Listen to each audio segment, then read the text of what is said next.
It's 5 p.m. across India. I am Tanvi Taneja. Live from New Delhi, you're watching DD India Global. We'll bring you all the day's big stories from across India and the world.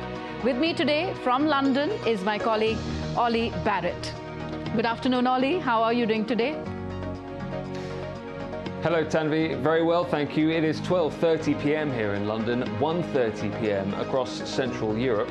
Coming up in the next 30 minutes, the Nobel Prize for Medicine is awarded, a surprise visit to Kiev, and why there is concern in Brussels after Slovakia's elections. First, the headlines. India fondly remembers father of the nation Mahatma Gandhi on his 154th birth anniversary. India also pays homage to the second Prime Minister Lal Bahadur Shastri on his 119th birth anniversary. Katalin Karikó of Hungary and Drew Weissman of the United States win the Nobel Medicine Prize for creation of mRNA vaccines against COVID-19.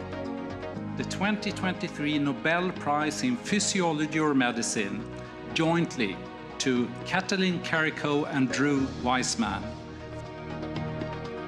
European Union ministers convene their first ever meeting outside the bloc in Ukraine to show support.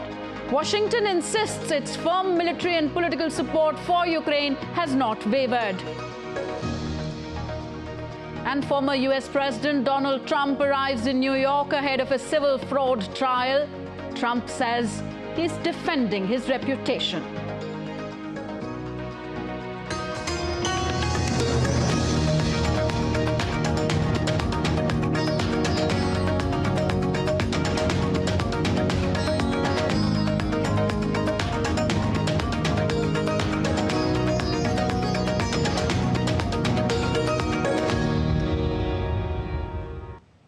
The beacon of non-violence needs no introduction. India is remembering the father of its nation, Mahatma Gandhi, on his 154th birth anniversary today. He became one of the most globally well-respected political and spiritual leaders of the first half of the 20th century. His birth anniversary is observed as International Day of Non-Violence.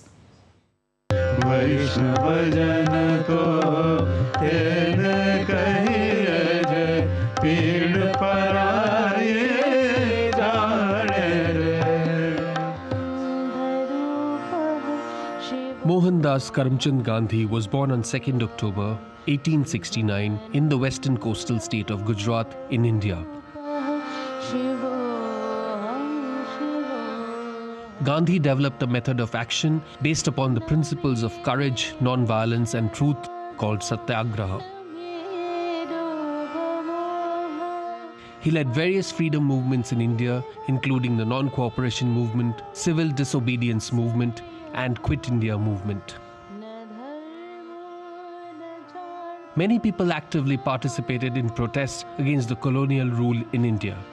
Mahatma Gandhi addressed the nation on the first Diwali of independent India before his death in 1948.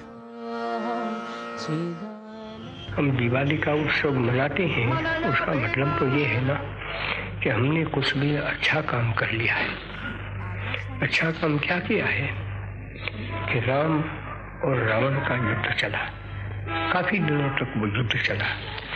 उसमें राम ने, अगरचे उसके पास कुछ नहीं था, जो आयुध वगैरह रावण के पास था वो तो राम के पास नहीं रहा, फिर भी रावण पर रामचंद्र जी ने जय पाया। तो हमारे भीतर में वो दोनों अच्छा और बुरा पड़ा है, तो वो युद्ध में राम जीत जाता है तो ईश्वर का जय होता है। वो जय को हम मनाते हैं। उसी आदमी को वो जय मनाने का अधिकार है कि जिसने अपने हृदय में जो राम और रावण का युद्ध चलता है उसमें राम को जीत मिल सके, ऐसा ही उसने प्रयत्न किया।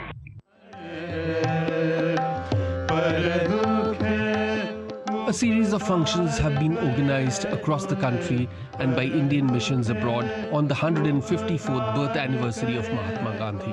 A Sarva Dharma Prarthana Sabha, which is an all-religious prayer meeting, was organized at his resting place, Rajghat in the national capital, New Delhi. India's President Draupadi Murmu, Vice President Jagdeep Dhankar, and Prime Minister Narendra Modi paid floral tributes to Mahatma Gandhi at Rajghat on Monday. Lok Sabha Speaker Om Birla, Indian ministers Hardeep Singh Puri, Dr. Jitendra Singh, Meenakshi Lekhi, and Congress Party President Mallikarjun Kharge were among those who offered floral tributes. To celebrate the birth anniversary of Mahatma Gandhi, a prayer meet was also organized at Sabarmati Ashram in Gujarat. The ashram holds significant historical value as it served as one of Gandhi's residences from 1917 to 1930 and is closely linked with India's freedom struggle.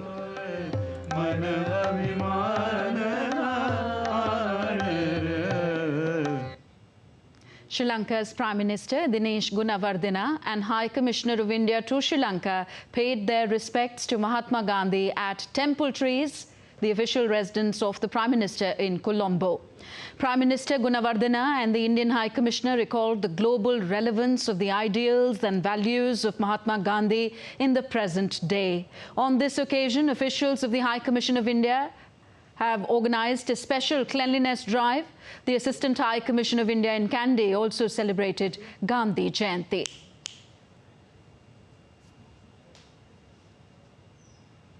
Mahatma Gandhi, the father of the Indian nation, has always had a special place in the hearts and minds of the people of Africa. Let's hear now some reactions from the people of the Democratic Republic of Congo as the world celebrates the birth anniversary of Mahatma Gandhi as the International Day of Non-Violence. I think Mahatma Gandhi is one of my most loved people. I'm saying that because I've been through his struggle for peace and justice.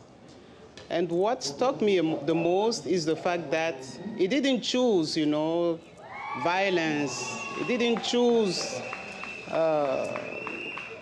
arms and to struggle for peace and equality. He chose the peaceful way to get peace and justice. In that way, I think he's one of the best leaders in the world, because, especially in my country right now, we're fighting each other. People are dying. There is no need for people to die. We can sit, we can talk, and we can't talk without violence. Yes, Mahatma Gandhi, like Jesus Christ and Martin Luther King, are my mentors. They are the people I'm looking at for guidance. And because you have asked the question about Mahatma Gandhi, and I've mentioned Martin Luther King because Martin Luther King brought to the African, the United States, the philosophy. He put in action the philosophy that Mahatma brought forward of non-violence. On to Asia now. People of Indian origin make up around 1/10 of Singapore's population, and some of them are also commemorating Gandhi's birthday. The Mahatma Gandhi Memorial Hall can be found in Little India in Singapore. DD India's Patrick Falk went to find out what the father of India meant to people there. He's very popular. I think he's a great ambassador of Indian culture and India as a country. And I think a lot of non-Indians also respect Gandhi because of the very fact of the nature of how he managed to rally so many people together to work towards a common cause. For me, what he means is more like an icon for the Indian freedom movement. Though there are a lot of other freedom fighters in India who did a lot of stuff, Gandhi is iconic. On to other great icon of humility. India also pays homage to its second Prime Minister Lal Bahadur Shastri on his birth anniversary today. Shastri was respected for his humility, integrity, and was seen as a man of the masses. One of the most used political expressions, Jai Jawan, Jai Kisan, hailing the contribution of soldiers and farmers of India, is attributed to him.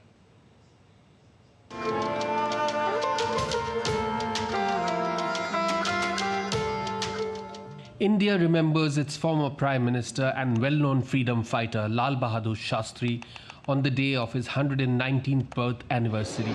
ये जो स्वराज्य आया है, उसे हम मजबूती से अपने पास रखेंगे. He is best known for his slogan, Jai Jawan, Jai Kisan, which he coined to boost the morale of soldiers and promote agricultural self-sufficiency. दो नारे मैं समझता हूँ कि आज हमारे देश के लिए जरूरी है. एक जय जवान और एक जय किसान. On this occasion, President and Vice President paid tribute to the former Prime Minister. Prime Minister Narendra Modi also visited Vijay Ghat, the memorial of Lal Bahadur Shastri in the national capital New Delhi, to pay him floral tributes.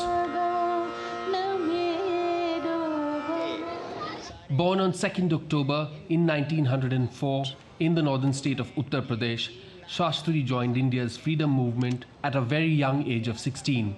He led many defiant campaigns and spent a total of 7 years in British jails. Later, he went on to become the second Prime Minister of India. Under the direction of Mahatma Gandhi, Lal Bahadur Shastri represented the best in Indian culture. He left for his heavenly abode on 11th January 1966. Jai Hind! Jai Hind!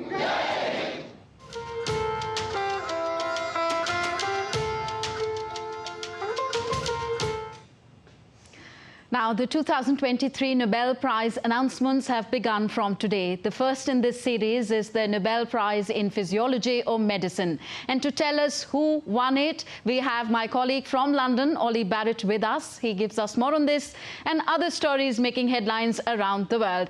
Ollie, tell us who made the cut for this coveted prize in medicine. Well, Tanvi, the Nobel Prize for Physiology or Medicine 2023 has been jointly awarded to Katalin Karikó and Drew Weissman for discoveries that led to the development of COVID-19 vaccines. The Nobel Assembly at Karolinska Institutet has today decided to award the 2023 Nobel Prize in Physiology or Medicine jointly to Katalin Karikó and Drew Weissman for their discoveries concerning nucleoside base modifications that enabled the development of effective mRNA vaccines against COVID-19. And that kicks off this year's awards with the remaining 5 yet to be unveiled.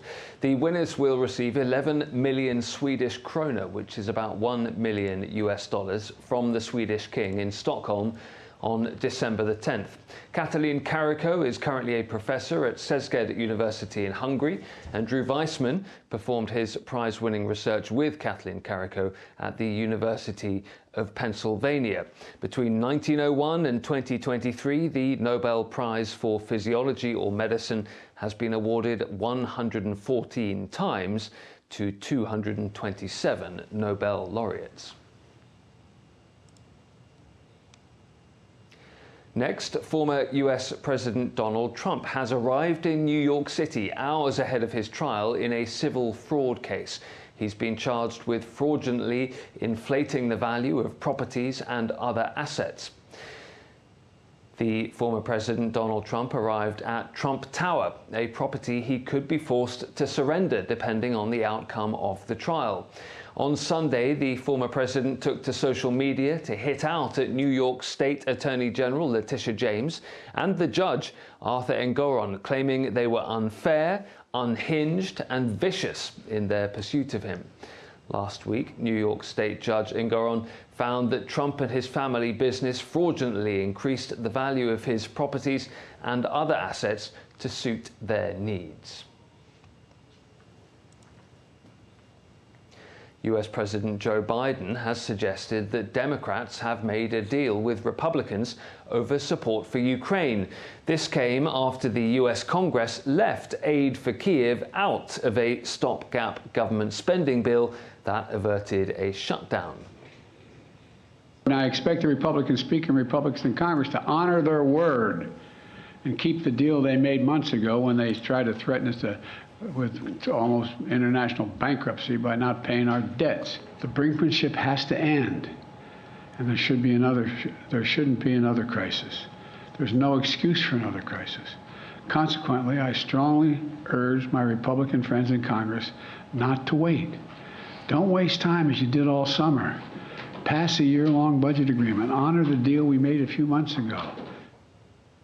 Now, Ukraine's Foreign Minister, Dmitry Kuleba, has said that Washington's backing for Kiev is not wavering and downplayed that stopgap funding bill approved by Congress that didn't include aid for Ukraine.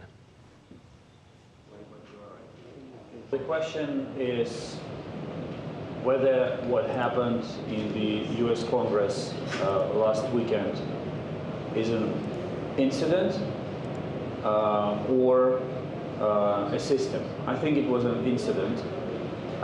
We have a very in-depth discussion with both parts of the Congress, Republicans and Democrats, and against the background of a potential shutdown in the United States, the decision was taken as it was. But we are now working with both sides of the Congress to make sure that it does not repeat again under any circumstances.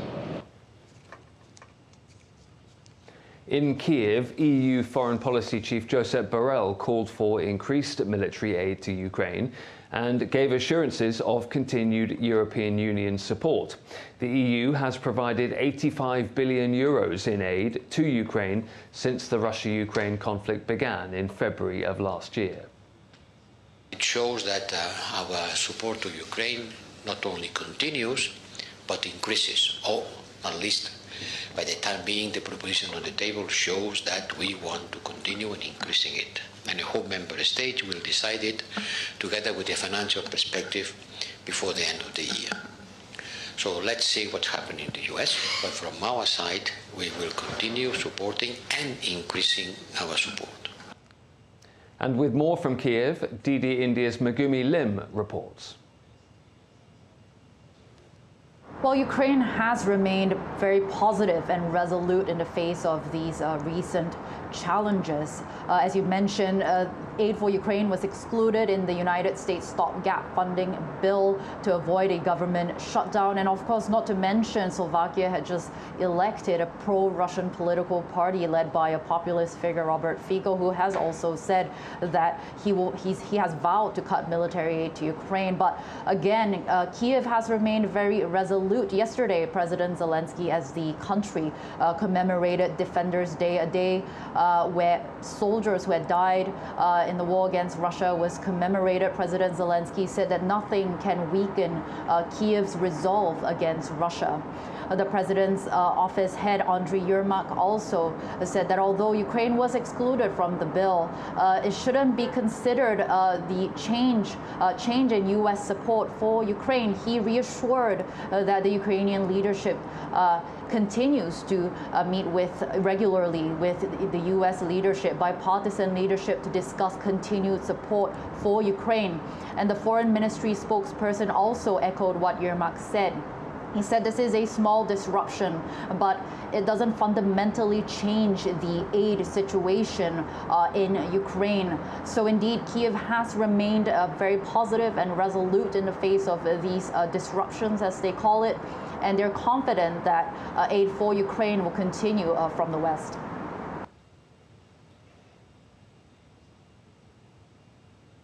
As European Union foreign ministers meet in Kiev on Monday, German Foreign Minister Annalena Baerbock has said that Ukraine will soon be a member of the 27-member bloc. The EU foreign ministers' trip is the first such meeting outside the bloc. This Foreign Council of EU foreign ministers, we are taking the European Union to where the heart of Europe beats strongest at the moment, here in Kiev, here in Ukraine. Ukraine's future lies in the European Union, in our community of freedom, and it will soon stretch from Lisbon to Luhansk. Former Prime Minister Robert Fico has won the parliamentary elections in Slovakia with nearly 23% of votes, after campaigning to end military aid to Ukraine. Moscow says it will follow developments in Slovakia closely. The election's outcome could challenge the unity of NATO and the European Union regarding their stance on Ukraine. DD India's Pablo Gutierrez reports from Budapest. The party led by former Slovak Prime Minister Robert Fico drew 23% of the support in this weekend's election. Fico has committed to ending Slovakia's military assistance to the Ukraine promptly. He has also vowed to obstruct Ukraine's aspirations to join NATO's military alliance and has said that he opposes the European Union sanctions to Moscow. Now, this would mark a significant shift from the previous stance of Slovakia and its unwavering support to neighboring Ukraine. Fico has now the opportunity to reclaim his role in Slovakia, but he needs to try to form a coalition government since his party did not secure sufficient votes. They only gathered 23%. They don't have enough votes to govern independently. Before this election, the president of Slovakia, Zuzana Čaputová, said that she will task the leader of the most dominant party to form a government. That means Fico will get his first try to form an administration, but it is not clear right now whether Klaas, who's seen as the potential kingmaker, will join in and form a government with Mr. Fico. Reporting for DD India, Pablo Gutierrez. Separatist fighters in Mali have killed more than 80 soldiers and claimed control of the northern town of Bamba. Mali's Tuareg rebels seized a military base from the army following fighting in the north of the country. The Malian army also confirmed the attack on the social media site X, saying that intense fighting had taken place in Bamba. This is the fourth attack since August by the coordination of Azawad movements since the departure of the United Nations peacekeeping troops. The fighting rebels seek independence of the northern region from the army. And DD India's Tessa Makende reports now from Jos in Nigeria. Well, there may not just be one reason as to why this is happening. Of course, remember, Mali is a country that has been, attacked by insurgents, and of course, with the junta coming up and calling for the departure of UN peacekeeping troops. So yes, the departure of the troops, which is to end by December, has led to some vacancies in camps and all of that.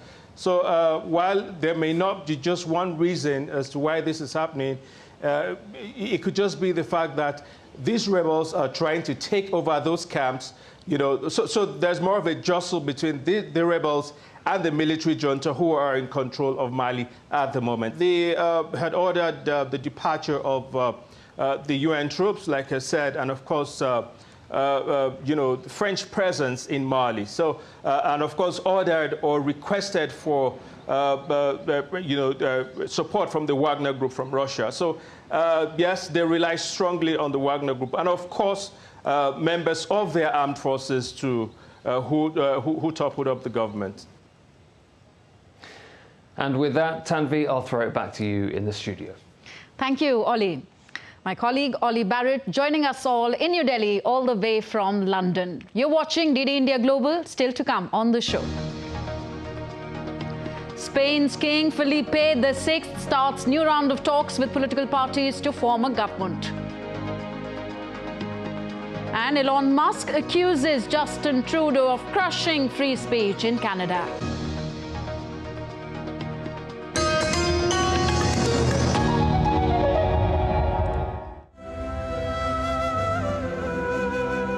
We explore the legacy of a man who has moved mountains with his words and action.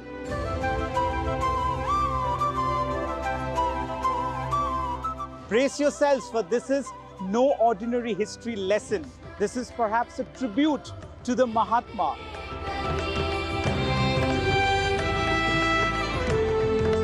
the man who changed the course of a nation through this movement that still resonates not only in India, but across the globe. Watch our special coverage on Mahatma Gandhi, who has grown to become a global icon for all.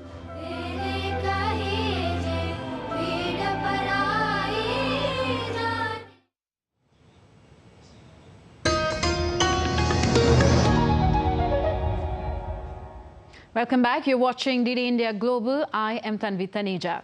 Spain's King Felipe VI has initiated a fresh round of talks with Spanish political leaders to form the country's next government. All signs indicate that the king will ask acting Socialist Prime Minister Pedro Sanchez to form a government after the Popular Party's Alberto Núñez Feijóo failed to gain enough parliamentary support last week. July's elections led to a fragmented Spanish parliament with 11 parties, making it difficult for any of a single party to seize power.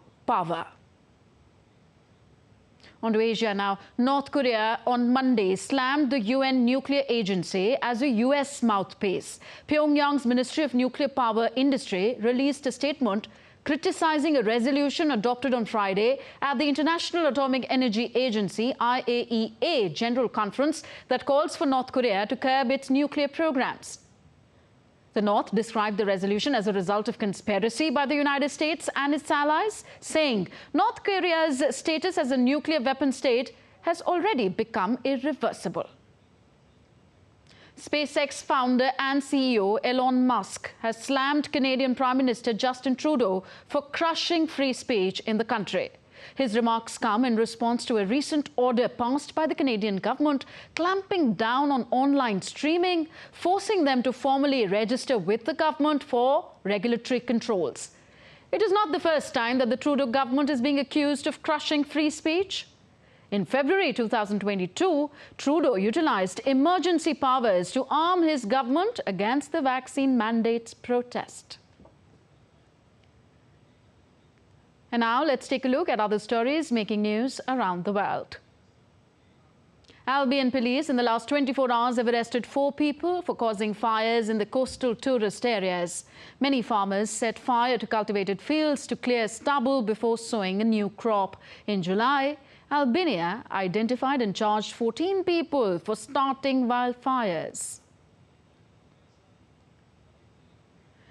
Production at Europe's largest gas field in Groningen came to a standstill after the Netherlands took the decision to halt the production a decade after frequent earthquakes resulted in damaged buildings there. However, the production might start in the coming winters, provided the temperature remains at 6 degrees Celsius. And next, latest from the Asian Games underway in Hangzhou, China. Updates from track and field. In women's 3,000 meter, India finished second and third to win silver and bronze medal. Parul Chaudhary won silver with a personal best of 9 minutes, 27.63 seconds, while Preeti Lamba managed to edge Bahrainian T. Jitent for the bronze medal with a personal best of 9 minutes, 43.32 seconds. Earlier in the day, India bagged bronze in roller skating event. Sanjana Bhatuka, Kartika Jagadishwaran, Hiral Sadhu and Ratju Kasturi managed to clinch bronze in the women's 3,000 meters speed skating. So with that, it's a wrap in this edition of DD India Global. Do join us in another edition of DD India Global at 7:30 p.m. Indian Standard Time. You can connect with us on Facebook, X, formerly Twitter, and Instagram. You can also find us online on YouTube at DD India. We will be back with more news as it breaks here on DD India. I'm Tanvi Taneja from my entire team in New Delhi. Thanks for watching. Namaskar.